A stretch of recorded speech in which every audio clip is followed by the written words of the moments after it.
I said we were going to be talking to Malcolm Roberts this morning. He is on the phone. Two recent medical emergencies involving commercial airline pilots. One who collapsed in the cockpit, another who suffered chest pains mid-flight, have sparked fresh questions around aviation safety and pilot health post-COVID. Now, pilots, if you remember, were required to be vaccinated during the pandemic. Remember? No jab, no job. That's what they were saying. No jab, no job. But could there be lingering medical issues going undetected, and are the regulators doing enough to stay ahead of it? Senator Malcolm Roberts raised the matter during Senate's estimates. He joins me now. Good morning, Malcolm. Good morning, Fred. How are you? I'm well. Thank you for taking the time in your busy schedule. We really appreciate it, okay? You're welcome. Pleasure. When you asked about these incidents in Senate estimates, what was CASA's response, and did you get the sense that they're really taking it seriously? No, they're definitely not taking it seriously. Their response echoed or exuded the word indignant. They're indignant. I've asked them many questions about vaccine injuries, jab injuries, Fred, and they have been willfully blind, in my opinion. That's my honest opinion. They have given me nothing. When I first asked about the jabs being mandated by Qantas and Virgin, they said, well, that's their business. They are responsible for any new medication coming into the airline sector to be tested at low altitude. That has not been done. And when I asked them on whose advice they ignored Qantas and Virgin's jabs, they said the experts. Well, on whose advice did you basically approve the vaccines? The experts. Which experts? The experts. Which experts? The experts. Which experts? The international experts. I never got a name. They will not take responsibility. That's why I say they're willfully blind. And we know from pilots, Fred, that there are many with serious problems. Pilots already undergo regular medical checks, but is there a case for adding cardiac screening now, just as a precaution, given what we know post-COVID? Yes, and we know that in the United States of America, the screening levels were increased considerably just to get more people through. I know from talking to a lawyer who's helping a whistleblower prosecute Pfizer that he was told by a Southwest Airlines pilot, and Southwest Airlines is the biggest domestic carrier in the United States with about 23% of the market, almost a quarter. They tell me that 1,000 Southwest Airlines pilots failed their medical. 1,000? 1,000. That we worked that out on back of envelope stuff to be about 5%. Gosh. 1/20th. So, there's a serious issue. And we've heard from Australian pilots that there are people who are damaged who are flying, but they won't report because they could lose their jobs. The US Defence study back in 2021, it raised concerns about myocarditis in young, fit people, including pilots. Shouldn't that have been a trigger for more action here, Malcolm? Definitely. But no matter what we raised with CASA, they just ignore it. They ignore the regulations about requiring testing of new medications at low pressure, in other words, high altitude. These are significant rules that they're just ignoring, and they're not taking responsibility for doing their job. I find CASA, and in particular its chief, Ms. Pip Spence, to be uncaring, and I don't think they're doing their job properly. That's my honest opinion. They just seem to run away from their responsibilities. She is the top of the heap when it comes to airline safety in this country, and in my opinion, she's not behaving responsibly. US flight surgeon Teresa Long sounded early warnings about heart risks with these mRNA vaccines. Malcolm, has there been any similar discussion or concern raised by aviation doctors in Australia? Pilots have raised it with me. Former pilots who refuse to get the jab, who still stay in touch with their former colleagues, have raised it with me. They are very, very concerned about this. Very concerned. There have been doctors and pilot officials who've raised it with me as well. Do you think the public would be reassured if, little word, big meaning, CASA simply looked at a short-term cardiac screening program for pilots just to be on the safe side of things? Yes, and what's the fear about this? I mean, if a pilot is found to be liable to or more prone or has a heart problem, then the public is going to be safer than by giving him treatment. That's the first thing. If they find no one at all, and I don't think that'll be the case, then at least we've had that confirmed, and the public can be at ease. But one of the things is they're afraid to, when I say they, it's not just CASA, it's the whole health establishment are afraid to do that, because once they find the data themselves, they can't ignore it. Then they'd have to admit to what they did. What they did was inhuman by mandating untested, not properly tested vaccines in this country.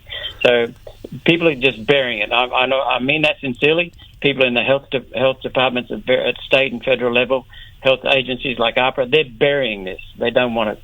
So is it fair to say that CASA... I hope we're not going to be bearing passengers soon.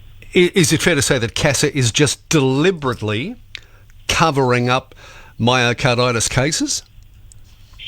I would say that they're in groupthink. They don't want to admit it, and it's willful blindness. So you can interpret that as deliberate. In my view, they're being deliberately negligent, which is deliberately not wanting to look at it because of what they might find. And I don't think they know it, but medical authorities know that there's a lot of heart problems with the vaccine, with those vaccinated with the COVID shots. Senator, this isn't about panic, is it? It's about trust. Absolutely. It's about trust, responsibility and accountability. And the federal government, state government, we have got a problem in this country. The number one issue in this country, Fred, is that there is very low level of accountability. I mean, when I square up at Senate estimates, I'm holding them accountable. And the Liberal and Labor governments, which I've had experience with both, they're not on the side of the public. The number one problem in this country is shoddy governance that is based on ignoring the hard data, the hard evidence. Try to dust it away, hide it under the rug, as they say. Look, more transparency and a few extra checks would go a long way in keeping people confident when they simply step on a plane. Yes, we've had senior pilots telling us that who admittedly retired rather than face the mandates, or who voluntarily just refused to accept the mandates. They are very, very concerned. And we know that the heart injuries globally from these shots, and it's not just AstraZeneca, it's also Moderna, it's also Pfizer, they have seriously significantly raised the incidence of heart problems. No jab, no job. That was the saying during this whole thing. No jab, no job. So we lost lots of excellent pilots. May I ask you, in your experience and the people that you talk to, have you found that because pilots lost their jobs, there's a shortage of good pilots? Are pilots that didn't take the jab, are they now getting their jobs back? I don't know. I make statements only based on data, and I haven't got the data with me on that. But I do know.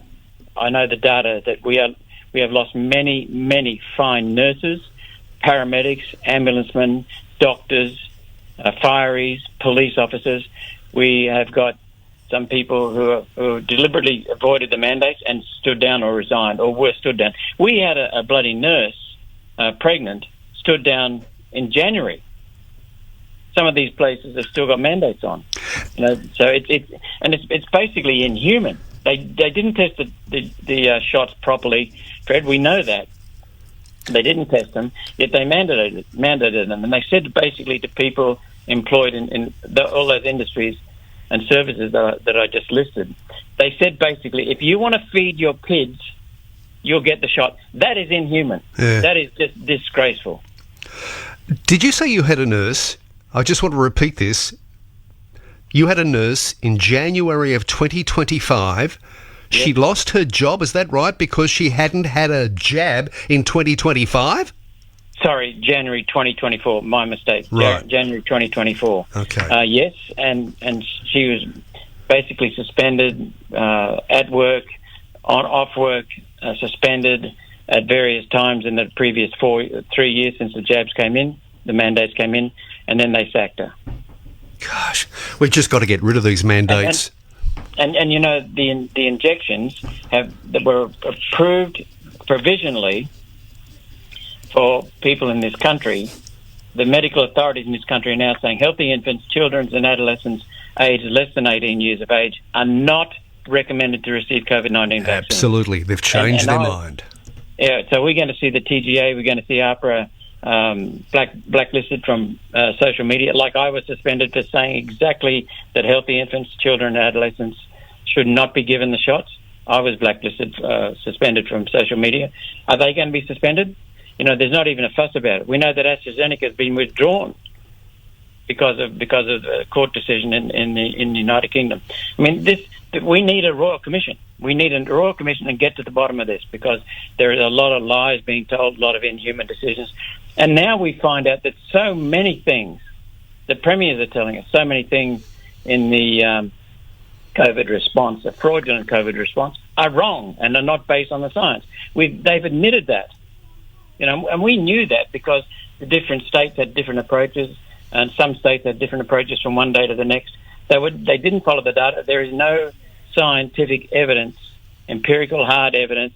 There's been no serious testing. Pfizer cancels its tests early because they were killing people in their own test group who'd got the shots. And I asked the TGA, Therapeutic Goods Administration, responsible for provisionally approving the shots in the first place, what testing they did. Senator Roberts, we didn't do any testing. We relied upon the FDA in America, the Food and Drug Administration, which does America's approvals. And we knew at that time, Fred, at the time the TGA told me that, we knew that the FDA had not done any tests and relied purely on Pfizer's evidence. And Pfizer is now being questioned seriously about the efficacy of the test. It's we've had tens of thousands of, let's be blunt, homicides. They are homicides in this country and millions worldwide. Homicides because the testing has not been done properly at all. What testing was done was not proper at all. It was very, very brief. All right, Malcolm Roberts, we'll leave it there today. As always, thank you for making yourself available to talk on the Chris Smith Morning Show. Chris will talk to you again, no doubt. Keep up the good fight, Malcolm.